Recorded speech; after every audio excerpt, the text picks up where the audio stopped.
ديتي أجلو بين موتوما نانا أوروميا I think أوروميا هاقو ما فين ناتي في هاقا شجر سيتي سن أوروميا أفرقتين أفكاتا هاقو ما شجر سيتي فين أوروميان إساف كانوما ولا جبها قافد إيجو كابني شجر قافد إيجو جوجين بورني قافد إيجو بالي قافد إيجو هررجين قافا lafa isarra harki afurtamii tokko fudhatamu namni dubbateen jiru jechuudha. Kumaali ummata tokko jiruun awwaaluudha jechuudha. Yookaan isin Oromoodhaa miti jechuudha. Yoo Oromooti zooniin bahaa kun Oromiyaan bahaa qabsoo Oromootiif waan qusatteen qabdu. Warra arra masaraa keessa ta'u warra arra pirezidaantii Oromiyaa jedhu kanaas qabsoo kaleessa jalqabamteetu arra sadarkaa kanaan isaan gahee jechuudha. Baha kana keessatti dargaggeessi manatti nafne shamarran manatti nafne qabeenyi baankii irraa hanga lukkuutti manatti nafne qabsoo bilisummaa Oromootiif gumaachi inni hin gumaachin hin jiru haga gandi guutuun itti dhumetti jechuudha. Haga onni guutuun itti dhumetti jechuudha. Fakkeenya gaarii yoo fudhanne maatii warra Soolee laaluu dandeenya. Hambisaa Soolee Dahoo Soolee fa'a ilmaan haadhaa nama 7 qabsoon tun nyaatte jechuudha. Maaliif Oromiyaa guutuu fakkii taaneeti lubbuulleetti kannine jechuudha. Dhiigatti ganneenee lafeetti caccabsine. Arra naannawa kan akka waan hijaa irraa qabaniitti usanii ilaalu jiranii jechuudha. Dila isin diina weeraramtu. Diina sanuu diina si balleessuuf deemu jechuudha.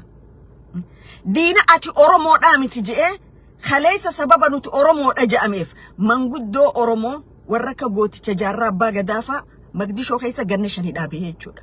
Akkamitti Oromoo dhifiin jettan ka jirurra. Ummata eenyummaa kee balleessee eenyummaa isaa siixan nu deemu jechuudha. Kalafateenya weeraraa jiru. Maappii Oromiyaa bahaa laala maal fakkaatti? Maappii warra kaaniyoo maal fakkaatti? Namni maaliif lafatee weeraraa? Ati maaliif lafatee gadhiifta? Lafti ummata tokko eenyummaadha. Ummanni lafa hin qabne bakka hin qabu. Bakka qubatuus hin qabu. Bakka itti awwaalamullee hin qabu. Lafa hin qabdu taanaan ati ummata badee jechuudha. So kanaaf haalli amma dirree dhawaa keessa mul'ate haala akkanumatti all of a sudden guyyuma tokko kaa'amee walgahii godhamtee miti. Walgahii lafa jala deemaa turte. Eega Abiy Ahmad jecha san je'e booda gurbaan halkan farshoorra bulee ganama gabbee khillee fi aanan jedhu san qillee fi aanan keenya silaayis odumachi feenu fidnee isaan aanan qabanii aananii doodha qabanii seenuma irrattu jabuuti aanan anganna 15 keessa jiraadha isaanii aanan qabu nagarre isaanii qillee qabu si nagarre qabeenya keenya odumachi deemuuti dhumeehu takkata dura odumachi deemu odume erginu arra garuu mucaan halkan guutuu farshoorra bulee gabbee gaafa Oromoon qillee fi aanan gurguru dhufte jiru. Namni gariin kofle namni gariin ara hedduun kofle maalif wal beeynaan qaanyin qabdu jechuudha wal beeynaan qaanyin qabdu lafti saanii yoo guyyaa tokko tireenni furgoon dhaabbate furgoon yoo dhaabbate ummata haadha isaati irraa hundee bineedha jimaan za'aa takkaaf yoo dilleeyte jabuuti keessa waan tahaa ture isin cufti ni beekta warri naannawaa san turtanii jechuudha arra hamilee khamiini onnee khamiini akkasi dhufe akkas jaa. First of all, gurbaan kun citizen Canadaati, Canadian citizen. Gaafa dirree visit jaansan warra dheqe akkaan dhageetti. Dheqe biyya tana deeffachuu jiraan lafa jala deemaa jirti. Naannawa kana delegation 3-4 dhufan warri san. Afa gubaa'ee dubbattuun paarlamaa dhufte gurbaan tokkos dhufe. Eenyu wajji wal qunnaman. Maal lafa jala hidhatanii deeman maal walit dhaamanii deeman kana ummata dheqee fi warra biyya san jiru waan kana akka laaluun barbaada shirri sirratti xaxamaa jiru Oromoo keessaa fi alaay ummata hoggaa kan arkaa waliin dandeenyeetu lafa Oromoo saamurra waliif galanii jechuudha lafa Oromoo qircachuurra waliif galan yaadadha gaafa moyyaaleen teenya ja'anii moyyaalee walii qoqqoodan lafuma Oromoo gosti kanaan arkanne gosti kanaan masiin arkan gosti kanaan masiin arkanne jani lafa teenya irratti kaartaa turba taphachaa turanii jechuudha.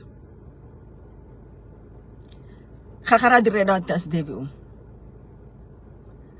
Gurbaan kun tokko ta duraa citizen biyya Kanadaati. He has nothing to do with Oromia land and with Oromos. Okay. Gati ala kana gurmaawanii Somalia guutuu keessa horii wali baasanii achitti investment adda addaa gaggeeffataniif biiti santa isaaniitii jechuudha miti. Gati Somalia adda addaa keessa dhufanii maataa qadirree fudhataniif referendum gaggeessinaa jechuun abjuudha jechuudha. Amma hedduun isaanii warri gaafa dirree visit ja'an dhufan san warra ID dirree dhawa baafatee galee gaafa referendumiin gahe if qopheessa warra ja'aniin jechuudha. Magaalaa teenya sana keessa guutuudha. Makkaan hin jiru kana. Akkamitti akka irra hojjechuu jiranis ganamaa galgala haasawanii jechuudha. Gaarummaan isaanii hin dhoysan akkuma gurbaa dheengadda bulga'eessanitti bulga'anii jechuudha isaan waan isaan afaan garaa jiru. Ka gurbaa kana eega Abiyyi paarlamaa irratti kaste maaltu ta'e? Jecha Abiyyi jeessan bakka bu'oonni isaanii paarlamaa san keessa turan. Yoo dhugaa qabaatan maaliif achitti hin dubbatin dogoggoreettee lafti tun teenya jedhaniini? Hin jenne. Achi deebi'anii maal godhan? Mustafaa fi Adam Farah jechuudha. Shira dirree dhawaa keessa deeme kana kadhaxeessan lameenii jechuudha. Odoo mana sanitti uteela sanitti walga'iin taa'in duratti mana Adam Farahitti walga'ii gaggeessaa turan. Day before the meeting. Gurbaan kunis ture manguddoonni kunis turanii jechuudha. Gurbaa jecha sanji ijee afaan kaa'es isaani. Amma Adam Farah akka nama humaa quban qabne. Let me ask something. Taayee dandaha gati Abiyyiin jecha je'e ja'aniif qabanii hidhanii miti. Mustafaa fi Adam Farah warri ilmaan Oromoo irratti genocide labsu jiru kun yookaan ummata Oromoo irratti shira siyaasaa hojjechuu jiru kun maaliif seeraan hin gaafatamne? Maali garaagarummaan? Moo Oromoo yoo ta'e hidhamuu qaba. Khabiraa yoo ta'e dhadhaa mataa dibuu fi qabdu. Maali garaagarummaan?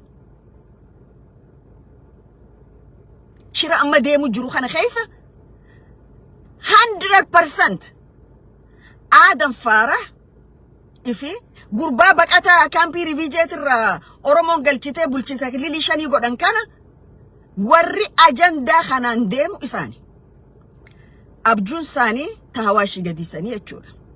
Hawaashii gad lafa Oromooti. Lafa Somaaliiti kajoo. Shimallisii fi bulchiinsa Oromiyaa kajanii bulchiinsa federaalaa. Hawaashii oliin magaalaan Finfinneetii fi naannawni Shaggar Oromiyaadha. Hawaashii gadiin lafa Somaaliiti. Wallagga bahaa lafa Amaaraati. Akkanatti ummata Oromoo sadeen kanaaf qoddanii biyya tana gaggeessaa jirtu moo gaggeessuuf deemtan? Kun gaafiidha mootummaa kanaaf jechuudha. Ummanni Oromoo jireenya isaa keessatti sablina bara akka Shimallis Abdiisaa Oromiyaa qabate sablate hin beeku. Oromoo irra dhiira Shimallis. Milishiyaa ergee Oromoo fixuudhaan he is the top of it. Haawwan Oromoo milishiyaatti ergee fixuudhaaf daangaan qabu gootummaansaa. Abbootii gadaa fixuuf daangaan qabu.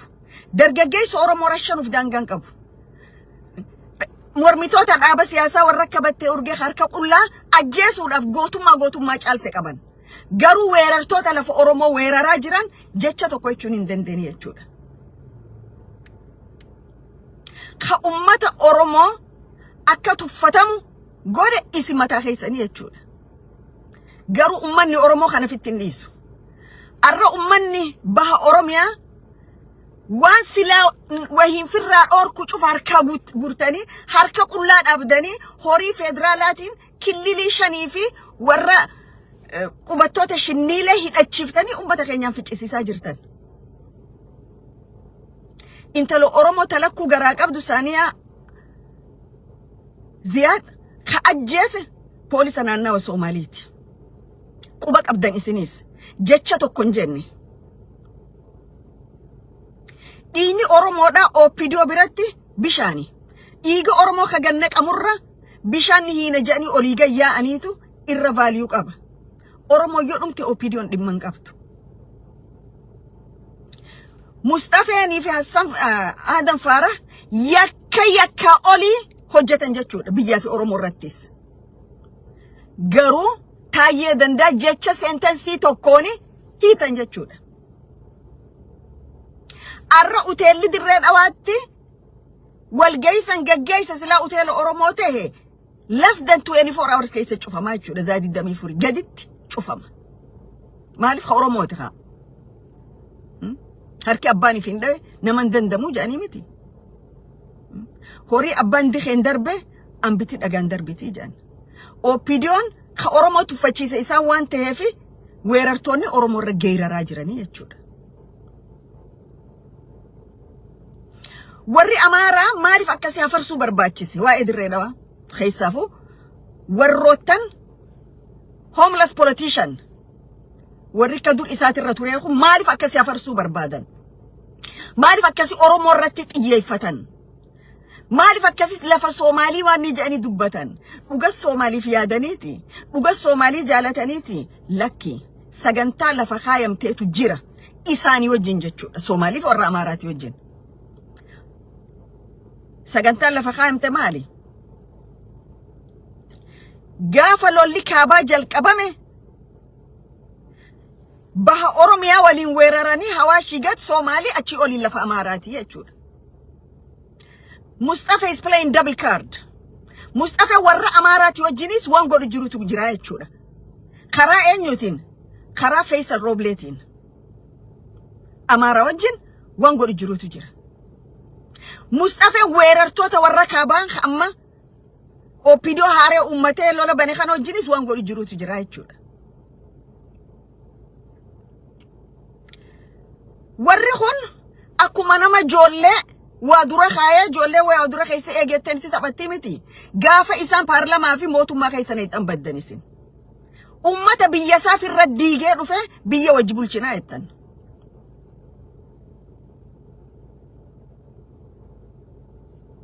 Okay? Arra gootummaa kamiin onneetamiin dirree dhawaa keessa dhaabbatee durriyyeen halkan dhugaatii irra bule Oromoo irra geerara. Yo Adam Farah green light duban kaniniif. Akami baftan achiyo. Akami baftani Jabuuti naytan Adam Farah. Akami nayte. Dirree dhawaa ittini abjoochuun hin dadhabamu. Garuu dirree dhawaan harkatte lubbuu namaatiitu achi keessa bada malee. Arra isin qawwee Jabuutii seentuu fi qawwee Kililii shanii seentu abdachaa jirtan. TPLF ka khafneen qawweedhaanii miti. TPLF ka khafneen tokkummaadhaani. Ummanni Oromoodha keessa alan karra qabsaa'uu qabu lafoota Oromoodha ka Kililii shan jala galchan hatattaman akka Oromiyaa jala deebisan.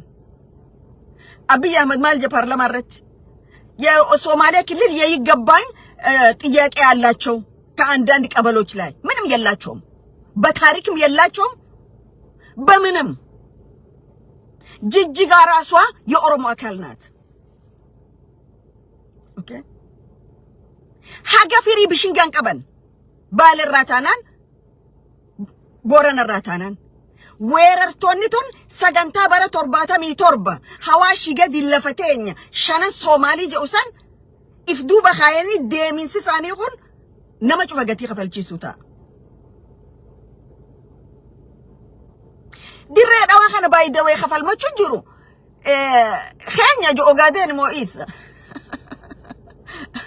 Ogaden Mo'isa. Mustafaanis achi falmata. Adam Farahis asii falmata. Dabil agentiin.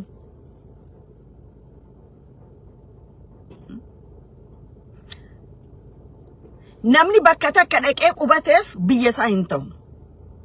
Bakka takka dhaqee jiraateef biyya isaa hin ta'u. Magaalaan an keessa jiru tan keessatti over half mataa dirree dhawaa qabanii jechuudha. Anytime of referendum ja'an dhaqaniiti vote godhan jechuudha. Hedduudha isa majority dha. Wow! Dirree dhawaa biyya isaa majority keessatti tahan. Are you kidding?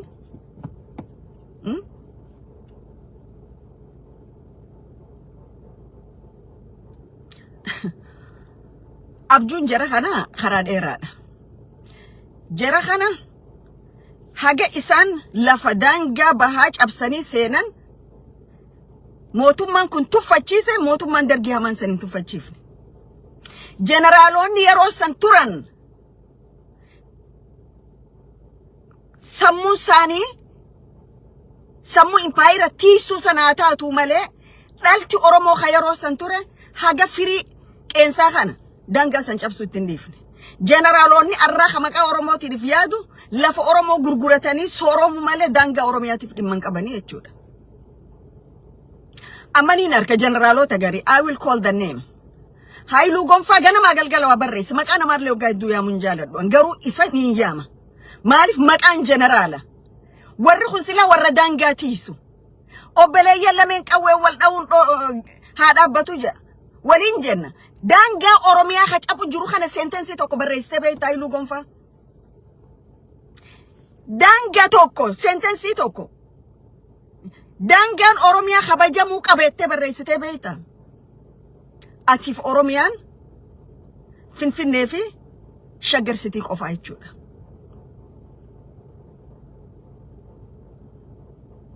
Waltaa jamna waliis ajaa'ibne jechuudha.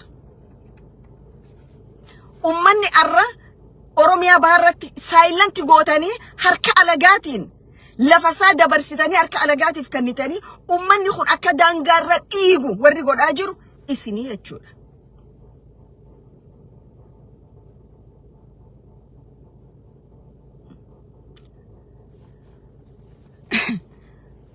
Dirree dhawaa Haile Sillaasee nu kannee jan Haile Sillaaseetu nu mallatteessee isana gurguraa jeetii jan. Gurguraan ulee itti namaan dhawan taatemma. Ulee itti namaan dhawan isii if dura buusaniiti lafa Oromoo kileem godhuudhaaf. Garuu taboolla keessaan baane seentummaas deebitee obboleeyyan keenya kan gurguraa karra isaan wajji dhaabbatu kana. Jabuutitti bar soorraa ja'anii waan isaan godhaa turan beeyna.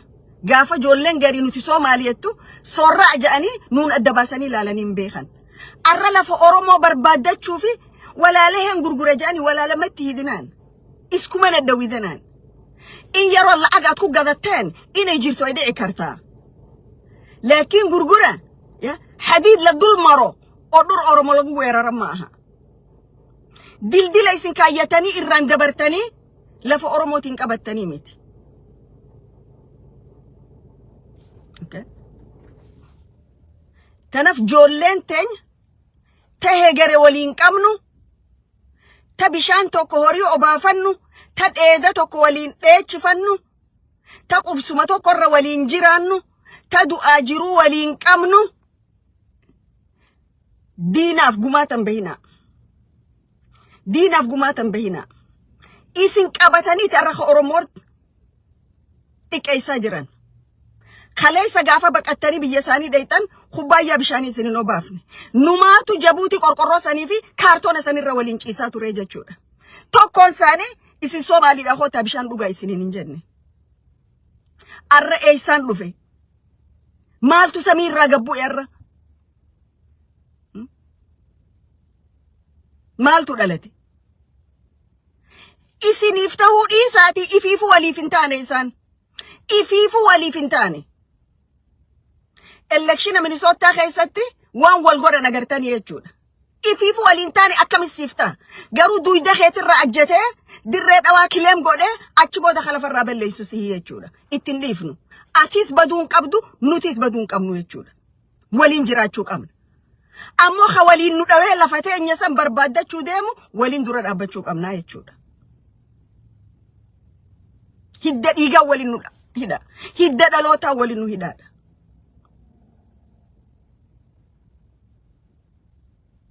Warrootan gadhiifamoon garini jiran social media kanarra ha Oromoo ganamaa galgala arrabsu maqaa gurguraa qabatee maqaa gurguraatiin Oromoon arrabsinaa. Gurguraan goottan Oromoo keessaa the topest. Dirree qabsoottis taanaan seenaa Oromoo keessattis.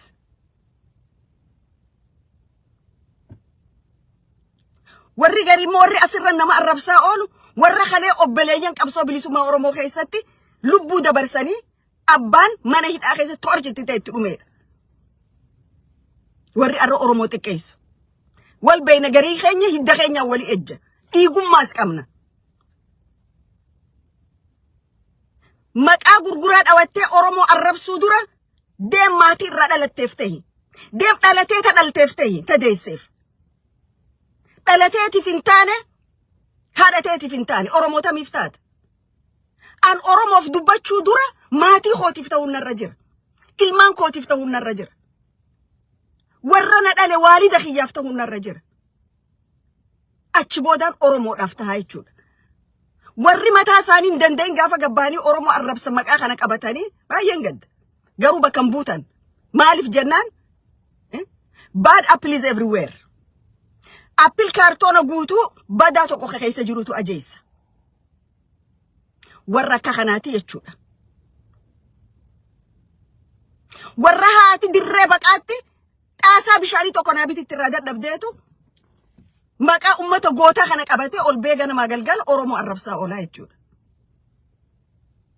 Sila wal beekuu baannee nan ajaa'ibsiisu. Waan hin beekuuf hin dubbadhaa jechuudha. Kanaaf gabaabumatti ummata Oromoo adda babaasuun adda qooduun fanjii kalee wayyaaneen keesse arra isa dhufee obbaleeyyan keenya qabatee nurratti dhoosu ittiin dhiifnuu jechuudha. Barzoonii baha Oromiyaatti waraanni bilisummaa Oromoo walakkaa ol gootan gurguraa turanii bar maqaa tarreessinaa. Ummata kanaaf lubbuu kan hangan qabu bar. Artistoonni burqaan dirree dhawaa kalee burqisiise. Walakkaa ol isaanii bar.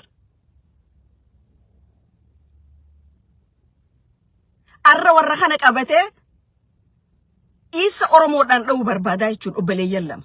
Maaliif? Lafee arbaatiin cabsanii jedhan. Ifii gatii nu cabsuun dandeenyeef qaama keenya fudhatanii nurra duulchisaa jiranii jechuudha. Kunis yeroo gabaabaa boodanumaa dhaabbata. Maaliif? Akkatti wal qabnu jira, akkatti wal dubbifnutu jira jechuudha. Akkuma kalee wayyaaneen Oromoota naannawa adda addaa horiin bitattee Oromoon fixaa baatetti qaama kana keessaa isa haga tokko maallaqaan bitatee kan hojjechiisaa jira. 99.9 quban qaban waan kana. Less than 1% dha maallaqa fudhatee waan kana oofaa jiru. They cannot divide us. Kalees waliin turre, waliin dhalanne, arras waliin jirra, borus waliin jiran. Haga addunyaan tun jirtu obbaleeyyan lameen Oromoof gurguraa wanni adda baasu hin jiru. Hidda dhiigaa waliin nu hidhaabar waliin dhalanne.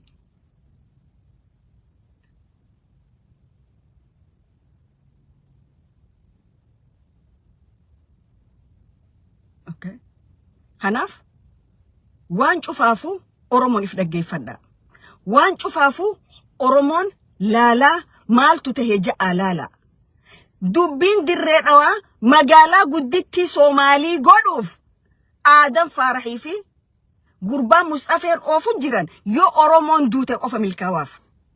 Yoo Oromoon nuti dhiira hin qabnu ja'anii akka warri garii gaafa loolaatte lola bara dur mallatteessan sanitti yoo akkasi mallatteessan qofa jarri kun dhufee lafa Oromiyaa fudhataa jechuudha.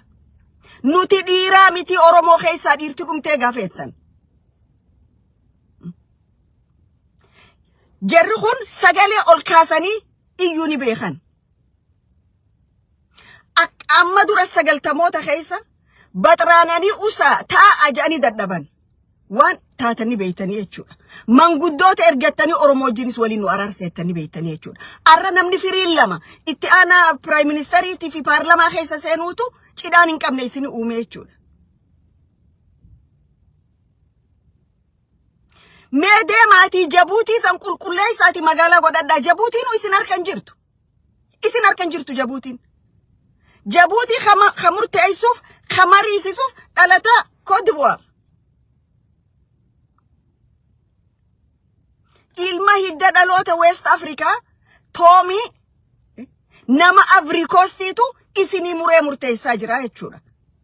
Khatti aanu dhalataa Hawwiyyaa tiitu head of the military waan gootan isinii himaa jechuudha. Achi dadhabdanii dhuftanii dirree dhawaa kileem godhuu barbaaddan. ummata keessan ka afar arihee bakka qubsiiftan dhabdan kakali afar arihee bakka qubsiiftan dhabdan yoo qubsiisuu barbaadan fuudhaati Jabuutii geessa kiliinaa godhan lafa sanii bar Oromiyaan bakka gaarbeeji cufa dampirra godhanii miti Oromoo hedduu gaarii ta'uun nama tuffachiisa hedduu gaarii ta'uun sodaata nama fakkeessa hedduu gaarii ta'uun gawwaadha nama godha hedduu gaariin ta'ina gaarii ta'uunis limiteeshiniidha qaba jaalaltinis daangaadha qabdi khadeemu cufa wajji dhalanneette arraga bahanii ati lakkiin jirtu khillee fi aanan fiduu dhuftee siin jaan ummanni takkaa khillee ijaanin arkin biyya isaanii keessatti wina wichaa darjechuudha annama Jabuuti guddate maal akka isin qabdanii fi maal akka isin dandeessan nama beekuan tekone okay abba gadaa namittiin ja'amtu san ta'achi teessu dhaloonni citizen Canada qabdu Canadian citizen abba gadaa afran qalloo jedhan abba garaa afran qallooti ani namni tokko yadaangaa Oromoo kabachiisuu dhabe eenyummaa Oromoo kabajaa godhuu qabe abba fedherraa gadin jedhu jechuudha ilma namaa haga daangaa Oromoo kabajuun nin kabaja gaafa bakka san darbee interestii Oromoo dhufee alagaaf meeshaa ta'ee Oromoo cabsuu deemu abadan kabajaa takkan qabaadhu man sharraf nafsahu wa sharif jaan abbaa kabajaa fi godhe qofa kabajaatti gootaa jechuudha abbaa gadaa afran qalloo jee inni Kanadaarraa wal faraan jiraataa jechuudha citizen Kanadaa qaba garuu ummata Oromoo lafa isaanii dabarsee alagaaf kanne wajji jiraanna wajji dhalanne gaafa rakkoon dhufte inni citizen passportii isaa fudhate one way ticketiin dhufaa jechuudha okay achi keessa gubatu garuu dhaloota inni du'afa feeri dura namichi kun abbaa gadaa ta'uudhaaf ulaagaa ni guutaa ulaagaan abbaa gadaa itti ta'a maal faadha abbaa gadaa jechuun dabballee mootummaa kanamni tokko asii fuudhee biyya geesse abbaa gadaa afran qalloo xiqqeessita rabbi sinaa xiqqeessu afran qalloo yoo mayyuu dhabe durriyyee biyya alaa jireenya si jiraachuu dadhabde abbaa gadaa afran qalloo ettanii fuutanii ummata keenyaan sabliftanii jechuudha amma gaati maatimii fi maali aananii fi khillee gurguruu dhufte siin jeeni abbaa gadaa afran qalloo bakkaati itti khillee gurguraa turte simeef bakkaati aanan geessaa turte sinu himi maaliif nuti aanan geessine hin gurgurreef dhufanii nurraa bitachuu turan okay lafa isaanii aana boodee malee aanan biraan qaban aanan niidoo malee aanan biraan qaban siigaa ka wajji dhalanne wajji guddanne je'e bakka ati itti aananii fi khillee gurguruu fi turte ummata Oromootiif gabbayimi siitu wajji dhalanne wajji qabna je'e naamus abbaa gadummaan qabdu seera abbaa gadaa dubbifteen beeytu hujiin abbaa gadaa maaliin beeytu ulaagaa abbaa gadaan guuttu jechuudha dura baqataa abbaa gadaa godhuunu seera gadaa cabsuudha sanu abbaa gadaa afran qallooti jaafaan guute afran qalloo nama abbaa gadaa godhatu dhabe bar afran qalloo fakkii goottotaniiti bar fakkii Oromootaati bar kabaalage waslatan biyya alaati galterra taphattu miti bar gootummaa isaanii waan beeynuuf gootummaa isaanii waan keessa dhalanneef waan keessa guddanneef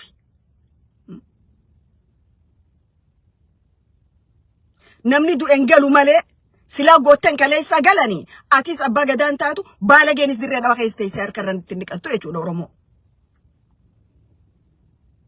tokko jiramas ani barreessa abbaa gadaati dirreen dhawa abbaan qabdu 784 tu qabaje hell no garbage eenyutu barreessa abbaa gadaa si godhu ulaagatami barreessa abbaa gadaa taati sama qaan abbaa gadaa kun maaliif gooroo gadee tanarra kishaan ja'an dirreen dhawa abbaan qabdu haay abbaa siinuu himi barreessa abbaa gadaa 784 qabeette tole Tigraay Oromoo wajji qabdi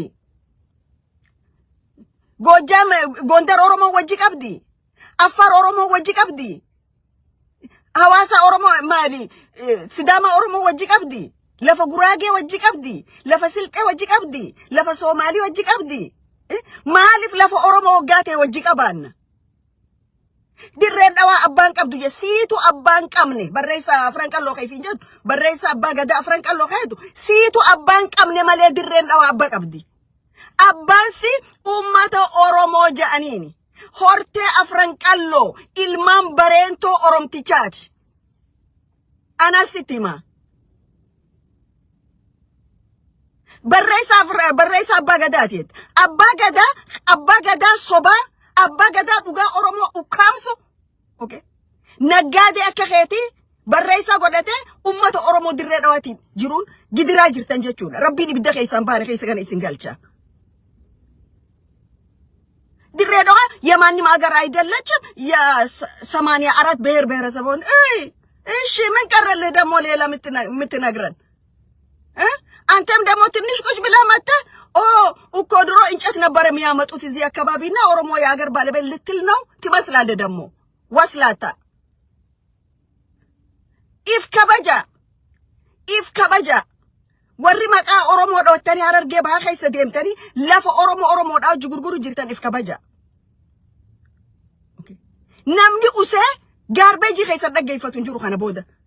Intala haadha ilmaan lakkuu garaa qabdu bar ajjeesiftanii akka nama saree ajjeesetti 100 gumaa ettanii dhayxanii bar gumaa keessa Rabbiin ibidda azaabaatti aaneequ. Isi warra dhiiga intala Oromoo dhimee bar. Arra guyyaa san silaa namni Soomaalii du'e mana keessan gurgurtanii gumaa kafaltan. Warri barreessaa fi abbaa afran qallooti abbaa gadaa afran qallooti jiru. Garuu dhiigni intala Oromoodha nama dubbatuuf illee dhadhabe. Kantiibaa dirree dhawaa qabi feetan samiirra rarraafadhaa kantiibaa keessan. Okay? Itti gaafatamtuu dubartoota qabi maaliif itti gaafatamtuun dubartoota Soomaaliidha Oromoota akka -1 irraa ta'e jechuudha -1. Oromtitti onnee sibiilaa san sila arra isin jiraatte baalageen halkan farshoo irra bulee gabbee kanan jiru jechuudha sila Oromoodhaan. Bar dhiirti teenya bakka san ga'uu dhabdu dubartoota onnee sibiilaa qabdi bar Oromoon. Tarasaasaa miti madaafni hin deebifne.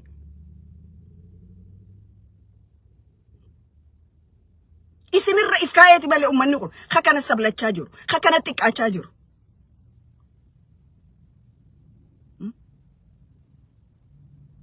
ድሬዳዋ የማንም አገር አይደለችም የበርገቤ አባት የላትም አባት ያስጣና ከረቢ አባ ዶርክ አባ ኸሚስ ዳሊያቲ ናሚቺ መድሬዳዋ አባን ቀብዱ ጆኹን አባ ኸለካዊ ማ ቡቶር በደሚ ለካዊ ኤኞ ባንኬ ኦሮሞን ዮቢ የሰን ከሰት ኢፍን ከበቺፍኒ አካ ኡመኒ